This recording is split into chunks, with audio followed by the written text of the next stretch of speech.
just take a look at this. Where do you start? From the Curtis Cup team to the 3-time McCormack medal winner, an individual champion, a team champion. She has just checked every box in the book. And I am so pleased to welcome Zhang onto our set here live from the Augusta National Women's Amateur. I'm sure you are exhausted already. It has been quite the week. I know you've obviously just been out there playing a practice round. Now, tomorrow conditions are looking ever so slightly different. Potential thunderstorms. We could have some rain out here. But what was the priority for you today in these 18 holes? Well, it's always great to be back at Augusta National, and it's crazy that it's my 4th time here now, but I think that I was just taking everything in my practice round. Brian was on my bag, and he was Jennifer Kupcho's caddy when she won, which was super cool because he was telling me all the different shots that Jennifer was hitting, and I was kind of just basking in everything and taking everything in my stride. But I've been hitting to different pin locations, not necessarily the locations that we had today in the practice round, just to get a feel of what the actual tournament conditions were going to be like. And I think that Augusta National is super difficult, but I hope that everything goes well, and hopefully I can execute whatever I can when I'm out there tomorrow. Rose, you've already in your short career, you've managed to have more success than most people could dream of, and yet you continue to find a way to keep improving. How is it that you find a way to challenge yourself so that you haven't plateaued in the game of golf? I'm super thankful for every single opportunity that I have every single time I'm on the golf course, and I never second guess any competitors that are in the fields. And with that mindset, I'm able to kind of reel myself back, kind of calibrate myself to be in a place where I can further improve, not only on my golf game, but also as a character and as a person. And I'm very grateful for the people that are around me. They've definitely motivated me to be better. And my parents have always taught me to never settle for less. And that's something that I've always taken into consideration when I'm doing anything. So with that in mind, I'm able to kind of understand this is what I need to do. It's good, but I can do better. You built a 5-shot lead. Now that is nothing new for you. You start going back and looking at your career, your relatively short career at Stanford, and this is sort of a common theme for you. But many a player has talked about the distraction in playing with a big lead, no less than Tiger Woods back in 1997. Had this to say about what his father had said to him about that historic Sunday.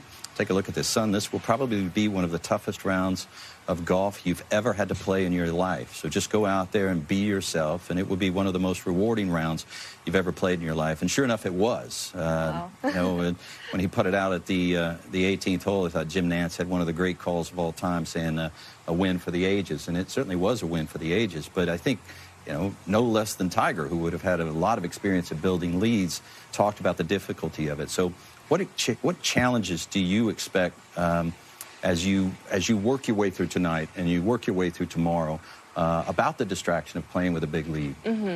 I love Mr. Orwoods' quote on how to be out there and just play your best, and how it's going to be the most rewarding regardless of what happens. So I just think that it's very difficult, especially when you're at the top of the leaderboard. You've got a whole field chasing you, and one minor slip-up can cost everything. So I'm pretty much a realist. My parents are always realists to me, and I understand that. But at the same time, it's more of I'm trying to commit to everything that I can do to make this round my own and really kind of hold myself accountable regardless of the outcome. And, I'm sure Tiger is such a great example for playing under pressure, and there's a lot of challenges with that. Media, people around me who are already congratulating, which is not really the greatest thing that you can have, but I always take it in my own stride, and I think that having all these kind of distractions are actually motivators for me. Rose, you talked about having Jennifer Kupcho's caddy out there today. Who's gonna be along your side tomorrow, and how did you come to the decision?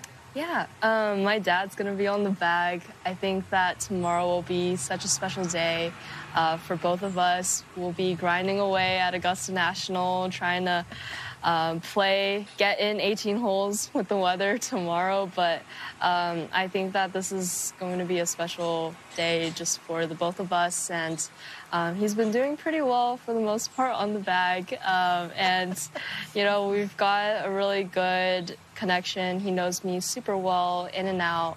And I know him really well as well. He's very predictable. So going into tomorrow, I think having that level of comfort will be an asset to me. It feels like finding a level of comfort tomorrow will be the key to your success, Rose. You've got the game, you've got the resume, you've got the experience, the only player in this field who has advanced to the final rounder of this event every time that you've teed it up here now in your fourth time. But with that, I'm sure, comes so much pressure, especially the way that you've performed over the last couple of days. How do you expect to deal with that pressure? You're still so young, you're only 19 years old, but tomorrow is a big day.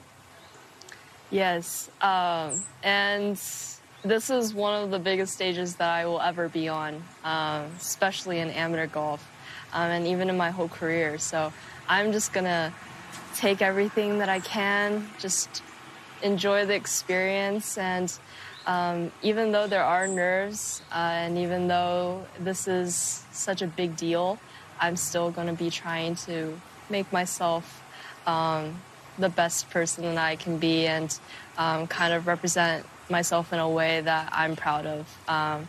And if I do everything right, the outcome will be great. And if not, then it's okay. And I really learned that in college, actually. I feel like golf is almost everything, but it isn't everything. So I'm just really enjoying everything, and I'm very thankful for right now. Well, I've really enjoyed watching you swing the club over the last couple of days. I know early on in your career you worked with, was it Jeff Tu? Yes. Was your first teacher, and now Yes. you work with George Pinnell. Yes. Can you talk a little bit as we look at your golf swing about the things that you would have learned early on, the foundation of your golf swing, and maybe what you're working on right now as we take a look? This is a super slow motion golf swing, wide stance, wide takeaway. But what are you working on right now, Rose? Right now, I feel like I have a good grasp of my overall fundamentals. I kind of know how I should swing. And I use TrackMan numbers quite often to figure out what I need to work on in terms of my swing direction, club path, and, you know, with the hand placements and everything being in line with each other, I know those TrackMan numbers are going to be good. So I've always played very simple. I've always thought of my swing in a very simple way, and I know that there's a couple trigger points that if I'm ever off, I can kind of lean back on or figure out. So I think right now there's nothing too much. I think tempo is something that I'm very keen on. George, my coach now, and I are always working on trying to go back to our fundamentals. And we say this verbatim, but it's just something that we always do. From setup to grip, even just shoulder alignment is something that's super crucial for any golfer. And that's kind of the things that we focus on rather than trying to change what my swing is going through and all that. There's a lot of people wouldn't have been at all surprised if you had just gone straight to the professional ranks from junior golf. How do you think you've matured as a player at Stanford? I feel like Stanford has been such an incredible experience for me so far. I've met so many amazing people.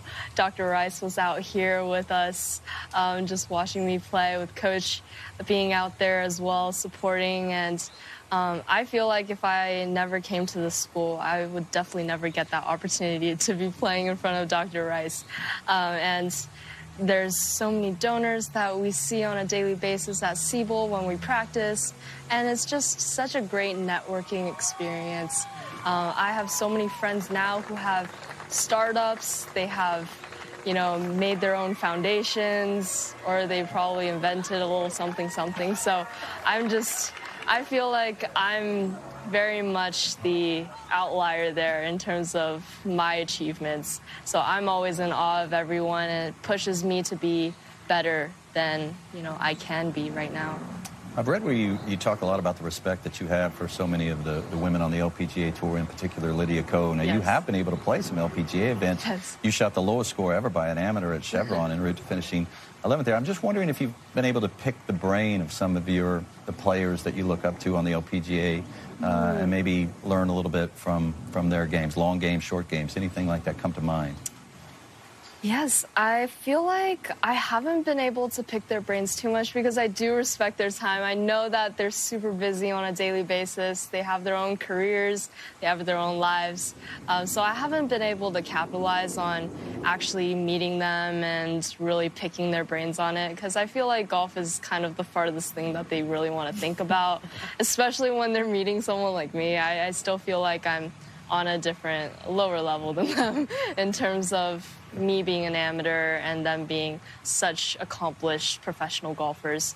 But I do think that I've been really good at kind of seeing what they're doing on the outside of the ropes, and it kind of serves as an inspiration, and I take every single little detail into consideration when I'm making similar decisions, or when I'm in a similar footing to them when they were kind of in the same position.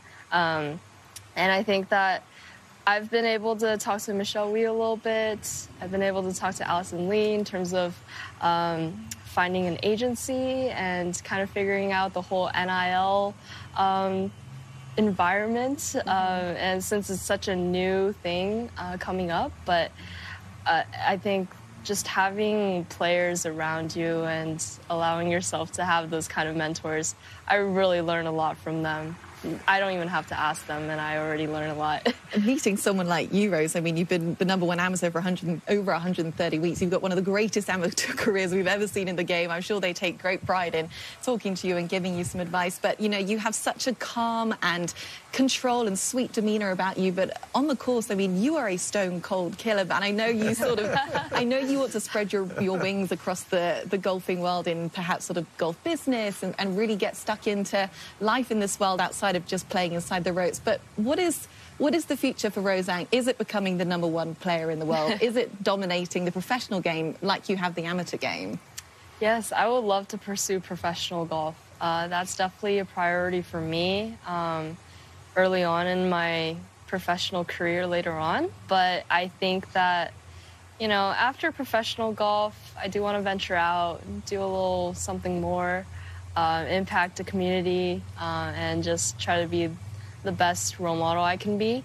But I think forefront, it's very important to get my golf in shape first. That way I can have the influence to do bigger things. And I'm kind of just in that mindset of golf is something that I'm really focusing on. And while building my relationships at Stanford, I have great friends. Just continuing to be there and getting my degree. It's all just a journey that I'm looking forward to in the future. Beth Ann talked about this just a minute ago. You know, similarly, and I say that with some reluctance because there are no similarly talented teenagers as you that I can think of over the last decade, but some of them along the lines that come to mind: Lexi Thompson, Brooks Henderson, Paula Creamer, Lydia Ko, Morgan Pressel. They all chose to go into professional golf and forego their collegiate careers. Beth, you wrote a column about this. And I'm just wondering what it was about going to Stanford and perhaps staying for 4 years that so enticed you versus turning professional. Why was it so important for you? Honestly, my parents didn't have a huge say in this, in terms of they never really pushed me to be an academic person. They never knew my grades in high school. They never knew my GPA. They didn't even know what classes I took. And they would just let me do my own thing. And going into, you know, finding colleges, they never said, oh, you have to go to the top school. You have to go to Harvard, Yale. And that's kind of what a lot of Asian parents say. Not to be stereotypical, but it is what happens. And I'm really thankful for my parents never pushing their kind of mindset onto me that I have to be at this top school. But for me, I always thought that education was so important, and just being able to meet new people, be more independent, find my own person. This is all something that you can get when you're in college, and being in a team environment, having the best coaches, the best doctors, just the list goes on. And I think Stanford's just such a great program, not only academically, but their golf program's pretty amazing too. So I kind of, it was a no-brainer for me.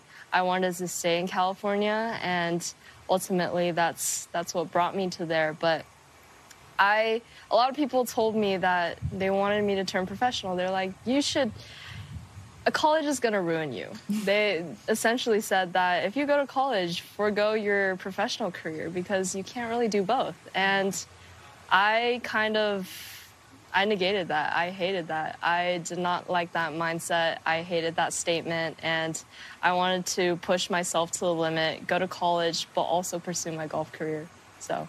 Well, Rose, you are such a talented, strong-minded young woman. You are forging your own path, and you are doing a phenomenal job of it. Congratulations. We cannot wait to see you out there tomorrow, heading the way with that 5-shot lead, final round of the Augusta National Women's Amateur. It is certainly yours for the taking, Rose. Thank you so much for taking the time as well, and best of luck tomorrow. Appreciate it. Thank you, Rose.